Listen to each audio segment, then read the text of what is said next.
São 10h19, Luciano Potter. Ciro Gomes está na linha conosco. Como é que está, Ciro Gomes? Bom dia, tudo bem? Bom dia, Luciano. Um forte abraço a você, a Kelly, ao Davi e a toda a gente querida do Rio Grande. Desculpa o seu petão, que a gente foi pego de surpresa com essa notícia do interior de São Paulo, né? Onde crianças foram baleadas na escola. É chocante mesmo. Esses boçais que dominaram o debate no Brasil estão trazendo para a nossa vida as piores práticas norte-americanas. E é isso aí. Bom, vamos lá. Ciro, a gente está vivendo, obviamente, um momento conturbado e eu quero pegar um assunto quente, né? Que é esse assunto de ontem. E como é que tu está enxergando essa investigação que está completando quase um ano de idade, né? Em cima do assassinato da vereadora Marielle. Como é que tu acompanhou os fatos de ontem, as coisas que estão acontecendo ali? Vou destacar o lado positivo para depois falar daquilo que mais me choca, que é a caixa de Pandora, ou seja, parece que se destampou a caixa de dejetos da vida brasileira a partir do Rio de Janeiro, mas basicamente é bom e importante a gente chamar a atenção de que sem disparar um único tiro, usando aquilo que de fato é a verdadeira e moderna polícia científica, a investigação, o serviço de inteligência, se desvendou um dos mais chocantes crimes, embora tenha sido praticado por profissionais de alta periculosidade e alto treinamento. Isso é um lado importante para a gente mostrar para o povo brasileiro que não é subir favela, entrar em bairro pobre, atirando a esmo, matando gente inocente, que nós vamos resolver o gravíssimo problema da violência.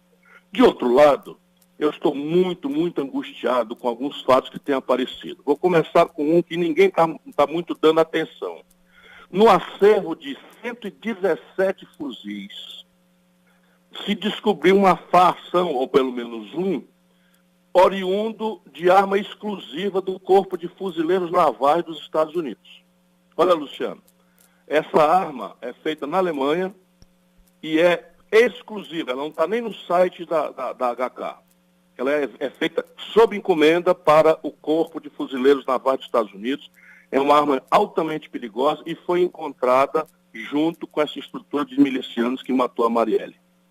É necessário que nós não façamos disso um mero detalhe, porque ninguém trafica uma arma do Corpo de Fuzileiros Navais norte-americano. A diplomacia dos Estados Unidos e o Brasil têm obrigação de se entenderem e trazer a público a explicação de como pode uma arma de uso exclusivo dos fuzileiros navais, que é a elite da Força de Defesa e de Ataque americana, estar na mão de miliciano no Rio de Janeiro. A maioria das armas estavam desmontadas, né? Estavam desmontadas em caixas. Cada arma dessa, eu fui pesquisar na internet, custa R$25 mil. Meu Deus. Nós estamos falando de 117 vezes R$25 mil. Isso provavelmente é um pedaço de um grande esquema de tráfico de arma que está sendo feito para matar os policiais. Está sendo feito para assaltar, para matar as pessoas. E isto foi descoberto na esteira da investigação exitosa em que se alcançaram os executores da morte da Marielle. Eu ia lhe perguntar isso, Ciro, porque ontem a gente ouviu a viúva da Marielle, a Mônica Benício, ela é arquiteta e hoje está trabalhando justamente nessa luta pela justiça, foi o que ela disse aqui. Ela insiste muito, e os parlamentares do PSOL também, que a gente ouviu, falaram sobre a necessidade de se elucidar quem é que mandou matar, né? Porque os o que interessa. Claro. É o que interessa. Claro que o sicário, o que atirou, tem que pagar as penas mais severas da lei, pela covardia, pelo motivo torpe, que basicamente é dinheiro. Mas é preciso ir aos mandantes. E sabe o que aconteceu de ontem para hoje? Para choque da gente gaúcha, trocaram o delegado que conseguiu liderar a investigação de sucesso. Ou seja, agora, na hora de descobrir, já com os elementos práticos mais importantes na mão, tipo, por exemplo, uma delação premiada, tiraram o delegado que conseguiu esse feito extraordinário para botar outro delegado. E daí a sequência que eu ia chamar a atenção é um conjunto de coincidências que um homem vivido como eu, professor de direito, não é? Eu sou um homem frio, acho que coincidências há, né? Azar existe. Mas, francamente, se você pega o filho do Bolsonaro, é um de 70 deputados, o Flávio Bolsonaro, que votou contra a CPI das milícias. 69 deputados da Assembleia votaram a favor, ele votou contra sozinho. 2 assessores deles eram marido e mãe de milicianos que estão presos. O cidadão mora a 3 casas, não é 3 quadras, a 3 casas da casa do Bolsonaro.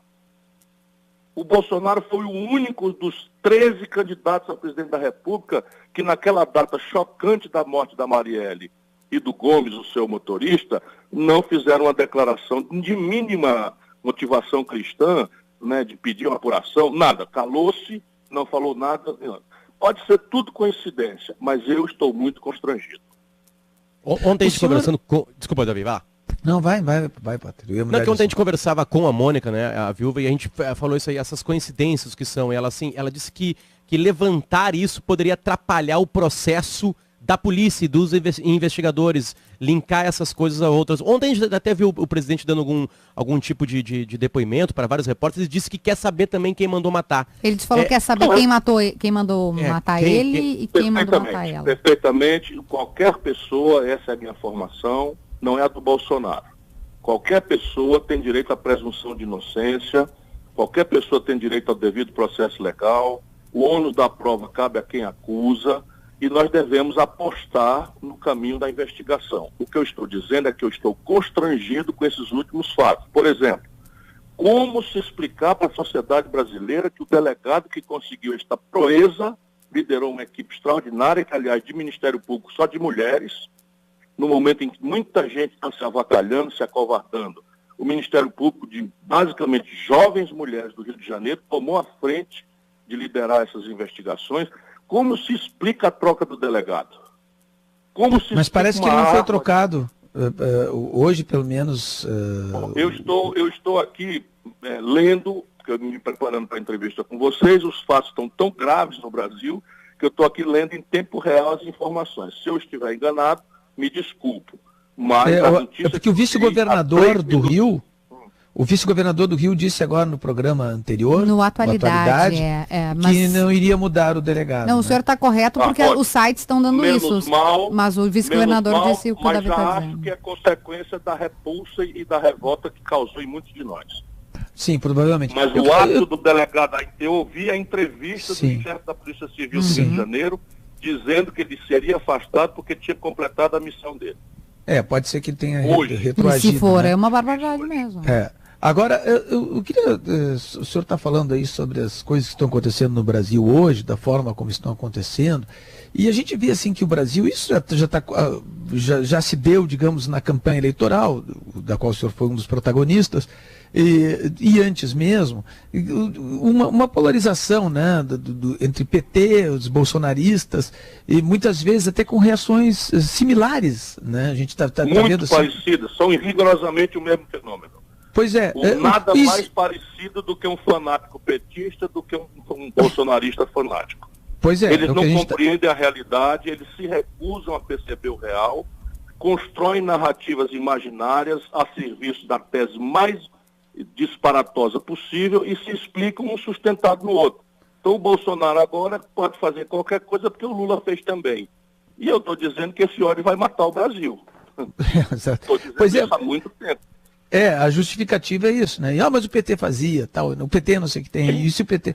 Mas o senhor, como uma das lideranças, digamos assim, que não está entre esses dois opostos, aliás, que está entre esses dois opostos, na verdade, só não está nem no lado nem no outro. Levando bala, né, dos dois lados. Exatamente. O senhor vislumbra a possibilidade de uma nova corrente política ser criada no Brasil e que seja forte o suficiente para apresentar alternativas para a população? Eu vejo a possibilidade, mas sei pela minha experiência que é um esforço muito difícil, muito complicado. Nós temos que construir uma corrente de opinião que basicamente não seja vinculada a personalidades. Ainda que o fato político precise de personalidades, ainda que o fato político precise, vamos dizer, de referências, de liderança, o que o Brasil precisa, na verdade, é compreender-se a si mesmo. Entender que essa crise estrutural que nos tange desde os anos 80 é uma obra política, não é uma consequência acidental de acertos e erros conjunturais do dia 2 ou do dia 20. Por exemplo, eu estive no Rio Grande do Sul. todo o Rio Grande do Sul, 70% do Rio Grande do Sul, inclinou-se pelo Bolsonaro. Eu compreendo com a minha alma, com o meu respeito, mais do que com isso, com o meu amor de irmão patriota dessa gente de valor do Rio Grande do Sul, as razões, porque o Rio Grande do Sul cultiva a decência, o Rio Grande do Sul cultiva o valor do trabalho, o Rio Grande do Sul cultiva, enfim, uma série de valores fundadores da própria nacionalidade brasileira. E, de repente, se viram violentamente traídos pelo PT, a quem deram vitórias expressivas em muitas eleições. E veja que o PT do Rio Grande do Sul nunca esteve em lista de safadeza, a maioria, Tasso Genro, Olívio Dutra, Fontana, Miguel Rosseto, para lembrar rapidamente aqui, nenhum desses esteve em nenhum dos escândalos que a turma do Lula esteve envolvida. Mas o Rio Grande do Sul resolveu votar contra. Eu chamei a atenção para o fato de que a economia política, o jeito de compreender a economia do Brasil, que o Bolsonaro recrutou, sem entender patavina disso, que é o Paulo Guedes, destruiria a economia brasileira, a economia rural especialmente, em 24 meses. O senhor chamou atenção sobre isso, exatamente. Claro, porque subsídio é uma perversão na cabeça desses caras que foram treinados em Chicago e não conhecem o Brasil. Sabe quanto um comerciante de Porto Alegre desconta um duplicata? 40% a 50% ao ano. Sabe quanto é a taxa de juros para o presidente da FASUL financiar seu negócio de criação de gado? 5% ao ano. E ele acha que isso é um acidente, que isso não é uma decisão de modelo de economia política. E agora está aí despudoradamente. O Brasil vai perder um mercado de 30 bilhões de dólares de soja e de proteína animal pelas loucuras desses boçais que nos governam. Isso tudo é emprego. Os produtores de leite da metade sul do Rio Grande do Sul, ou de qualquer lugar, são pequenos empreendedores, acordam 4 horas da manhã, o custo da produção já praticamente não paga, né, o preço não paga, não tem nenhuma crise de desabastecimento, ninguém está reclamando importação de leite. De repente, isso só pode ser suborno, e eu conheço como funciona Brasília, de repente, uma conquista de mais de 20 anos, que é uma lei antidumping, contra o pesado subsídio do leite europeu, é retirado. Resultado prático, um imenso estoque de leite extremamente barato, abaixo de custo, da Europa, vai ser desovado no mercado brasileiro. Ou seja, nós que já estamos importando todos os eletroeletrônicos, toda a química fina, todos os meios de diagnóstico médico, todos os derivados de petróleo, estamos importando tudo, agora vamos começar na mão desses boçais a importar leite. Mas aí, Ciro, voltando lá na eleição, a gente está conversando com o Ciro Gomes aqui no Timeline, voltando naquilo que você dizia em relação à eleição, de tentar compreender esse voto, o PT ele não é praticamente responsável pela eleição do Bolsonaro, à medida que, ou diretamente... Bolsonaro é uma cria do PT. Não diria do PT, porque, volto a dizer, eu respeito muita gente do PT. Muita gente do PT, a militância do PT, o esforço sindical do PT, que também em parte se corrompeu. Por exemplo, a CUT pagou uma pesquisa da Vox Pop na véspera da eleição, anunciando que a eleição estava em empate, 50% a 50%. Leia aí no Google, que vocês veem que onde eles estão botando a mão, essa cúpula, eles estão apodrecendo a política, igualzinho denunciaram. O Eduardo Cunha, que está preso, foi presidente da Câmara pelo PT. O Gedel, daqueles 51 milhões de mala de dinheiro no coisa e tal, está preso, foi ministro do Lula, na pasta que eu ocupei. Depois foi vice-presidente da Caixa Econômica com a Dilma. E essa gente vai fazendo, e produziu o Bolsonaro. Não resta a menor dúvida que a força dominante das eleições passadas foi o ódio ao PT, o antipetismo, em parte com razão e em parte sem razão. Né? Porque toda decisão que você toma de cabeça quente acaba sendo uma decisão que, enfim, vai dar problema. Aí Bolsonaro se elege, a gente está vendo aí esses primeiros meses, né? E a gente quer uma avaliação, uma interpretação tua. E a oposição ainda não fez, digamos assim, um grande enfrentamento. O próprio Bolsonaro se atrapalha com... vou dar exemplo, rede social, né? E você vai ao Twitter dizendo que colocaram um garoto de 13 anos, um adolescente tuiteiro, para governar o país. Fale mais sobre isso. Existe uma agência no Brasil, tamanho o fenômeno hoje da fake news, da tal notícia falsa, que a internet é o paraíso, você bota na internet o que você quiser. Então existe uma agência que está acontecendo no mundo inteiro, criaram no Brasil também uma agência que chama Aos Fatos. Então eles estão levantando declarações escritas, ou faladas, ou televisão, enfim, documentadas, não é negócio de ouvir dizer, do presidente da República, Jair Bolsonaro. Ele deu 142 declarações até o 64º dia do seu governo. 89 falsas, mentirosas.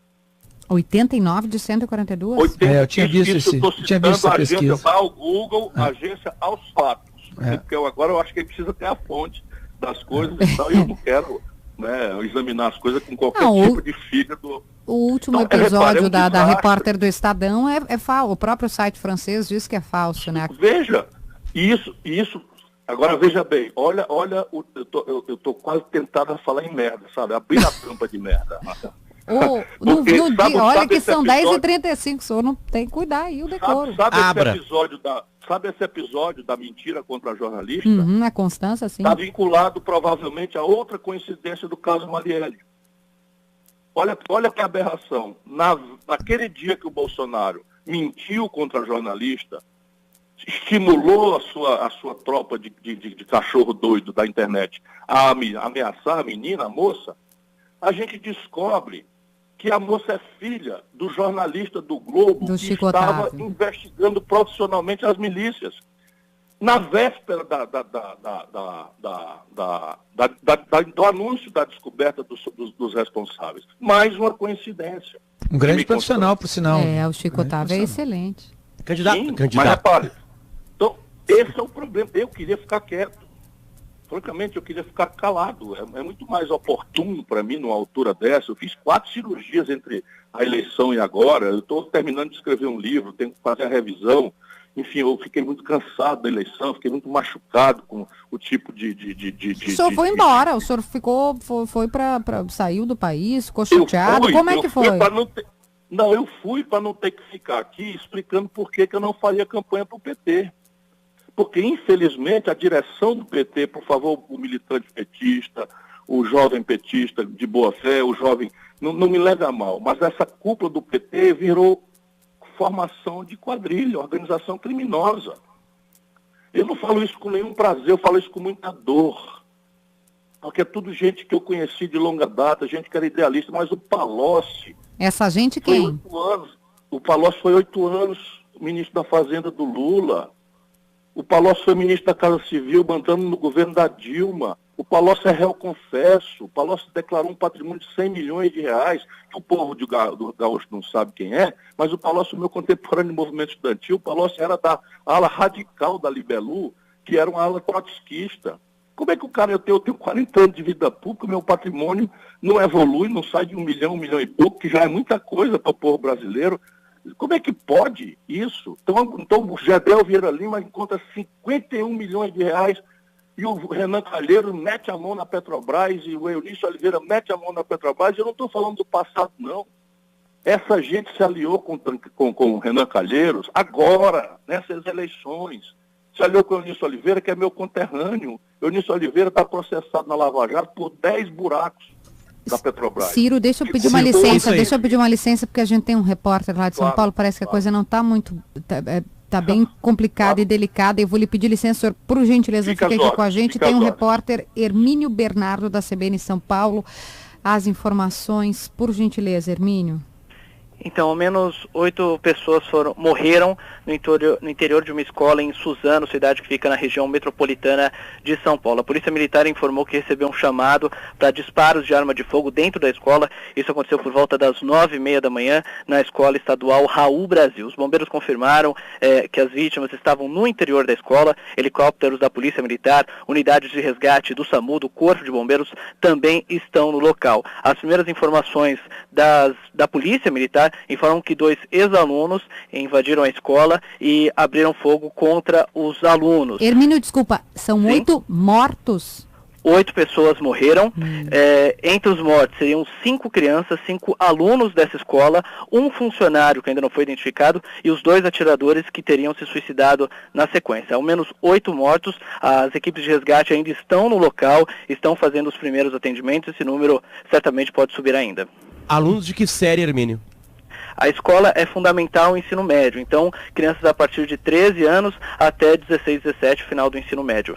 Meu Deus do céu. Pode existir mais corpos ou seria um número final, após os dois atiradores se matarem? Esse é o primeiro número que chegou da Polícia Militar, as equipes ainda estão no local, ainda não se sabe, as equipes de resgate estão fazendo atendimento, ao menos outras 4 crianças teriam ficado feridas e foram encaminhadas para hospitais da região, as equipes ainda estão fazendo a ocorrência que acabou de chegar para a gente. Essas crianças feridas, ou essas pessoas feridas, alguma em caso grave, a gente pode ter um aumento no número de óbito? Ainda não há informações sobre o estado de saúde dessas crianças, elas foram atingidas também por disparos desses 2 atiradores. Hermínio Bernardo, obrigada, da CBN de São Hermínio. Paulo, obrigado pela triste informação. Ciro, continua com a gente, por favor, porque a repórter da Globo News está na frente da escola. Vamos ali, por gentileza, com o áudio da TV4? Os que invadiram a escola teriam sim se matado dentro da escola depois de fazer esses disparos. A princípio também a polícia está tratando aí como um atentado. Aline e Raquel, a gente vai acompanhando então essa situação que com certeza é bastante dramática e vai ser um dia longo aí em busca de informações. A gente está acompanhando as imagens aéreas também. A TV Globo interrompeu a programação para entrar ao vivo com esse fato. Por gentileza, TV... Da comunicação da Polícia Militar, 5 crianças e 1 funcionário morreram depois que esses 2 atiradores com máscaras entraram na escola, invadiram o local e chegaram já atirando. Depois desse ataque, esses 2 atiradores se mataram. A gente continua acompanhando aqui a situação. Várias unidades de socorro vieram para cá, 11 no total, 6 do resgate, 3 do SAMU e 2 de suporte avançado. Você vê aí que a rua está cercada ainda aqui. Muitos parentes também vieram para cá em busca de mais informações. 2 helicópteros da Polícia Militar vieram para cá e o GAT, o Grupo de Ações Táticas Especiais da Polícia Militar, também foi acionado. Bom, esse é o áudio da TV Globo. Ciro, e a gente pede desculpas porque a gente teve que interromper em função disso, né? Mas eu não sei o que a gente pode comentar sobre isso, porque é algo tão chocante, né? Com feridos, né? A gente deve, penso eu, não é, rezar para que as famílias que perderam estupidamente seus parentes, seus filhos, crianças entre elas, possa Deus atenuar a dor no coração delas, mas o que precisa para nós, que podemos olhar as coisas com um pouco mais de responsabilidade, é uma lição amarga. Todo este aculturamento que está se importando da América do Norte para cá, não é que vai gerando esses efeitos. Esse fenômeno do jovem translocado, que tem acesso fácil à arma e que tem frustrações que todo jovem adolescente tem, e que tem aqueles pulsos suicidas ou eventualmente o pulso da vingança contra uma sociedade que não lhe diz nada, que transforma ele em nada, em um anônimo, uma pessoa que vive angustiada para consumir coisas que não tem dinheiro para fazer. Isso tudo é realidade americana. E esses canalhas que ganharam o debate no Brasil estão trazendo para nós. Por que eles ganharam o debate, Ciro? Assim, a gente está conversando contigo. Eu volto a lhe dizer, eles ganharam o debate porque a esquerda brasileira, hegemonizada pelo PT, falhou miseravelmente.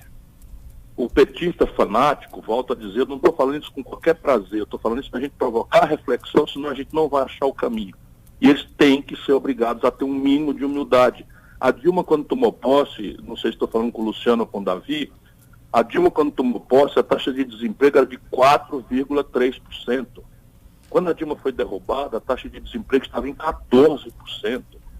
O salário mínimo brasileiro equivalia a $320 a poder de compra, quando a Dilma tomou posse, e ela entregou o Brasil com a taxa de câmbio a 4,2 por 1, o que quer dizer que o povo brasileiro perdeu metade da renda que tinha.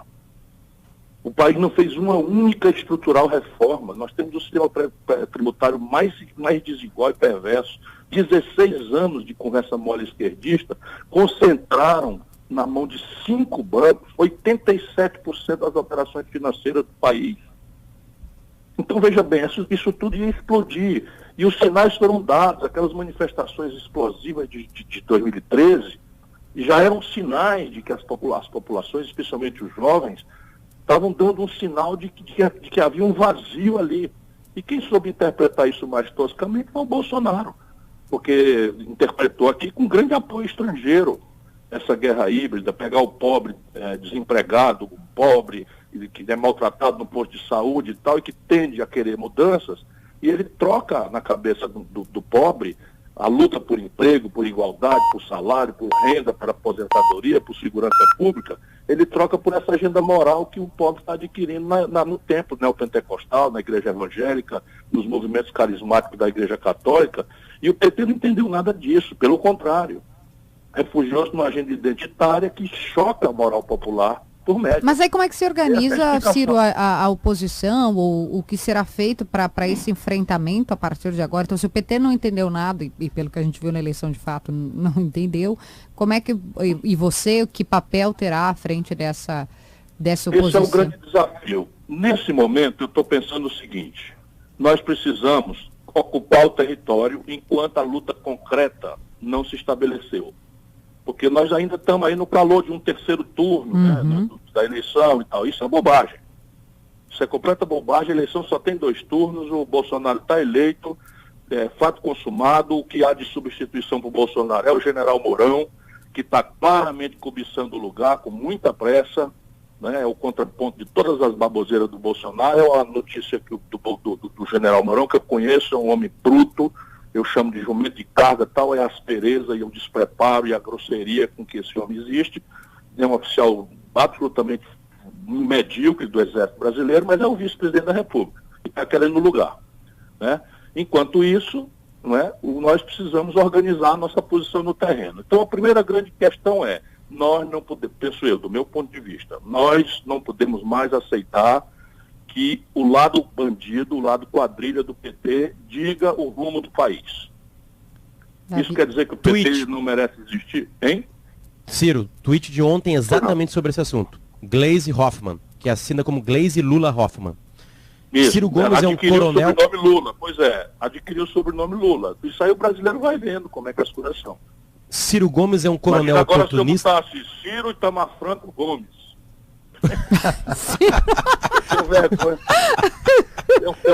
Itamar Franco, esse assim, né? Não vê. Ciro Real. O Davi vai votar com eu quero botar Davi Rivelino Coimbra.